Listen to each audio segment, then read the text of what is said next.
Be mentally strong. 1.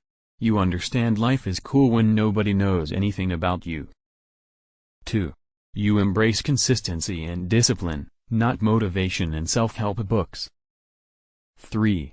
You let people win arguments on purpose to conserve your mental health. 4. You have trained your mind to master your feelings and control your ego. 5. You have forgiven your parents and love them for who they are. 6.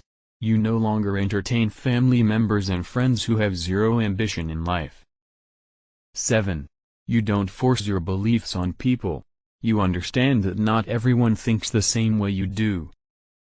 8. You have trained your mind to stay calm when things go out of plan. 9. You never force anyone to choose you. Instead, you let people do whatever pleases them. 10. You've realized that you are not responsible for anyone's happiness but yourself. 11. You don't allow pain to destroy you.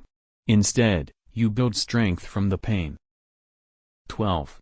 You've mastered the art of taking action without waiting for the right moment. 13. You no longer stress about other people's opinion. 14. You're smart enough to realize news, politics, and cheap dopamine are the worst distraction toward your goals. 15. You've trained yourself to take nothing personally to protect your mental health.